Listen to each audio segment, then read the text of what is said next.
Yo, what's up coconut poknut? Magandang umaga everybody. Kamusta po kayong lahat? So anyway, by the way, highway. Nauna nga ako nagising kay David. Ipag-iinit muna natin siya ng tubig. Dahil siya ay nagkakape tuwing umaga. Hindi ko alam bakit biglang nagkakape na yung asawa ko, Ziz. Never talaga kasi yan nagkakape. As I promised, na ipagluluto ko nga siya ng breakfast this morning. Sobrang namiss niya na daw kumain ng bacon, kaya pinagluto ko siya ng bacon at itlog. Bali, ganito ko po siya niluluto. Isasampay mo nga lang pala siya dito sa ating mini lutuan. Takpan natin ng tissue para hindi magsiliparan ang mga oil. Bale, lulutuin lang natin ito siya mga Ziz ng 5 minutos. At ngayon naman ang lulutuin natin ay itlog. Ang request ni Mr. David ay 4 na pirasong itlog. Lutuin natin ito sa olive oil. At gusto nga niya ay yung mamasa-masa pa yung gitna. Kung ano man ang tawag doon, basta yun na yun, sis. At dahil yun nga ang kanyang kahilingan, kaya pagbigyan ang hilig. Charot. Ikaw, anong klaseng luto ng itlog ang iyong naiibigan? Kaya ano pang bagting sa langit ang iyong ginahulat? I-comment mo na yan. Charot. At maya-maya nga lang inaluto na itong ating nilulutong breakfast. Sana oil talaga ganito kabilis kumilos. At kapag dito nyo nga niluto ang bacon, ganyan nga ang kanyang kalalabasan. Lahat nga ng kanyang grease ay mahihiwalay dito sa ating bacon. And if you're interested kung saan ko nabili ang lutuan na ito, ay sa Amazon lang. Lifesaver siya, sis.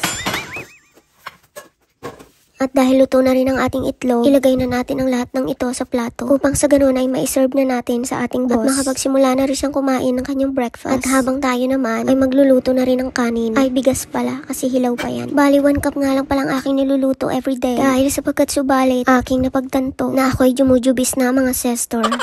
At habang ako nga'y nag-aantay na maluto itong ating mga niluluto. O diba, ang gulo niya. Ako nga ay magsisimula na muna dito na maghugas ng ating mga kapingganan. Upang sa ganun ay hindi tayo matambakan ng hugasan. Nang matapos kang maluto itong ating mga niluto, ay inayos at inilagay ko na nga rin pala ito sa baunan. Dahil ito nga ay babaunin ng aking kamahal-mahalan na si David. Upang sa ganun ay hindi na nga siya bibili pa ng kanyang kakainin mamayang lunch. Kahit nga paulit-ulit na lang itong pinapabaon ko sa kanya ay wala nga siyang reklamo mga sestor. Sige, magreklamo siya. Wala nang baon next time, charot. At nang matapos kung ayusin ang baon ni David, tayo nga ay magpapatuloy sa paglilinis dito sa ating munting kusina. Maliwanag na nga sa labas at pinuksan na rin natin ang ating bintana para nga pumasok ang natural lighting dito sa loob ng ating bahay. At para nga hindi tayo ma-depress mga sestors. Habang inaatake pa nga tayo ng kasipagan, sunod ko namang inasikaso itong ating mga tupiin. At hindi pa nga diyan natatapos ang ating trabaho mga sisters. Isinunod ko na rin tupiin itong ating mga basahan. At the same time, binapanood ko din ang interview ni Ka-Freshness. Pagkatapos ko nga sa aking tupiin, ako naman ay lalabas. Akin namang itatapon itong mga basurang nandito sa loob ng ating bahay. Hindi ko rin maipaliwanag kung bakit napaka-energetic natin ngayong umaga. At dahil masinag nga sa labas at masakit sa mata, kaya naman nagsuot na ako ng antipara. Napakaganda ng panahon. At sana nga umulan para mawash na nga ang mga pollen. Dahil isa talaga yan sa struggle ko dito. Ang matindihang allergies. Bago nga ako papasok sa loob ng bahay, binisita ko muna itong ating kalamansi. Tinutulan ko nga ito pero lumabong na siya ulit. Marami nga itong bulaklak last week pero hindi ko alam bakit nawala na. Diligan na muna natin siya para bumulaklak ulit. Nilipat ko nga pala siya sa malaking paso, hoping na mas lalo nga siyang lumabong. Halos wala pa nga ako na itanim na gulay. Hindi talaga kasi ako lumabas ng bahay at ngayon nga lang ulit. Kaya naman wala pa ako na itatanim na kahit ano. Hopefully na gumanda na nga ang weather para makapagtanim na tayo. Saging lang muna at itong kalamansi ko ang mayroon ako dito. The rest ng mga tinanim ko last year ay hindi nga bumalik. And buti na lang may mga naitabi akong buto para ipangtanim ngayong year. Dahil kung bibilhin mo nga ang buto ay napakamahal nga dito. Kaya last year ay inipon ko nga ang mga buto ng mga gumulang na katulad ng sitaw, okra, kalabasa at meron din tayo ang palaya. Sapat na yun para itanim dito sa ating mini garden. Napansin ko nga na napakaraming damo nitong ating puno kaya naman nilinisan ko na rin. Buti nga at nabuhay itong puto na to. Akala ko talaga wala na siyang pag-asa. Nararamdaman ko na nga na makati ang aking mukha kaya naman pumasok na ako dito at naghilamos. Kahit ako mismo napapatanong sa sarili ko kung bakit nagkaroon ako ng mga kati-kati dito sa aking mukha. Kaya pagkaramdam ko na may makati na, itaga naman naghihilamos na ako mga sisters. Lalo na yun nasa eyelid sobrang kati. Kahit gaano ka man ka-busy, huwag mong kalimutang mag-skincare. Ganong level 6. At dahil sensitive nga ang aking pesla, kaya naman gumagamit ako ng sabon na for sensitive skin. At dahil dry nga ang ating lips, kaya naman maglagay na rin tayo ng moisturizer. Huwag din natin kalimutan na maglagay ng sunscreen kahit nasa loob lang din tayo ng bahay. At hindi ko talaga makakalimutan na maglagay din itong ating cream para sa ating kati-kati. And sobrang sarap din talaga sa feeling kapag naglalagay ako na itong cream. Yung bang tipong kapag sobrang kati, lagyan mo lang ng cream tapos nilalabanan niya yung kati, ganong level 6. Fresh na naman si auntie. Yo!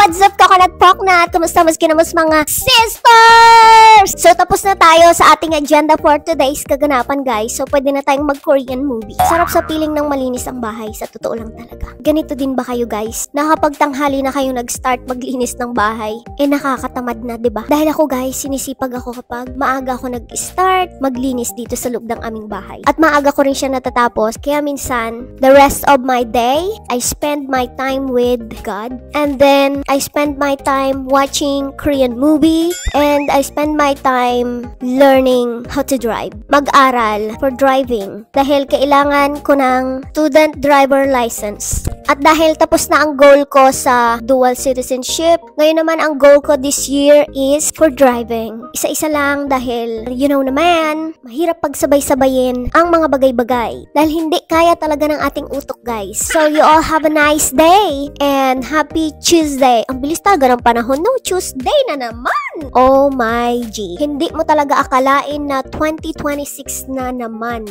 and the next year. Like time is so fast. Try to spend time with your family. Try to see them every weekend. Or kung hindi naman, try to call them. Or kung super busy ka talaga sa buhay, wala na akong magagawa dyan. Dahil that's your life. You decide for your life. Char, seryoso. Isa talaga sa aking namuni-muni at naisip at aking na gunita sa aking isipan is hindi ako nakauwi since nung dumating ako dito. At hindi ko nakita ang aking kapatid bago siya lumisan sa mundong ibabaw. Nakakasad, but that's life. Ibang usapan kasi kapag ka-close mo ang pamilya mo. There's some regrets in your heart, you know? But, katulad na sinasabi ko, life must go on. Let's move forward. Forget about the past, kasi past na yun eh. Past tense, ganun. Ang maganda na lang natin gawin is, tara manood tayo ng Korean drama! Kasi nakahanap na naman ako ngayon ng papanoorin ko, guys. And, you know, natapos ko na yung pinapanood ko nung last time na sinare ko sa inyo. Nakalimutan ko na yung title, pero ang ganda nyo, guys. And, sobrang nakakatulong talaga siya sa akin, you know, emotional damage, ganung level. So, anyway, by the way, thank you guys for watching and have a nice day. And enjoy your life while you can. Bye!